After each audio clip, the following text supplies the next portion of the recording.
સુરતમાં અવનવી રીતે ઠગાઈને અંજામ આપતા ઠગો સક્રિય હોય તેમ લાગી રહ્યું છે।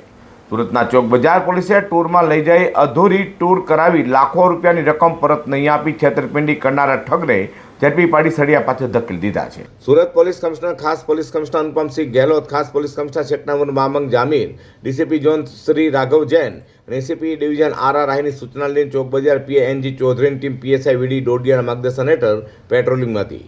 તે વર્ષ 2022માં 13 દિવસનો બનારસ, અયોધ્યા, કાઠમંડુ, જનકપુરી, ગંગટોક, દાર્જિલિંગ, બાગડોગરા અને બાગડોગરાથી મુંબઈ ફ્લાઇટમાં ટૂર લઈ જવા માટે 9,46,700 રૂપિયાની રકમ આરોપી યુવરાજ દીપક કુમાર જરીવાલાએ ફરિયાદી પાસેથી વસૂલી હતી।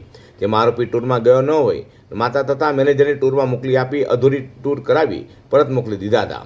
તેથી આરોપી પાસે 5,28,000ની વધુ રકમ પરત માંગતા આરોપીએ નહીં આપતા ચોક બજાર પોલીસ મથકમાં ઠગાઈની ફરિયાદ નોંધાઈ હતી। જે ગુનામાં આરોપીને ઝડપી પાડવા ચક્રો ગતિમાન કર્યા હતા અને ટીમ વર્કથી પીએસઆઈ વીટી ડોડિયા તથા નામ હેડ કોન્સ્ટેબલ મહાવીરસિંહ વીરસિંહ આરોપી મૂળ અલથાણ ભીમરાડ ખાતે કેનાલ રોડ પરના વેકેન્જો હોમ્સ એપાર્ટમેન્ટમાં રહેતો રાંદેર ભેસ્તાન રોડ પરના વીર સાવરકર હાઇટ્સની બાજુમાં ગ્લોબલ રેસિડેન્સીમાં રહેતા ઠગ યુવરાજ દીપક કુમાર જરીવાલાને ઝડપી પાડી સળિયા પાછળ ધકેલી દીધો છે।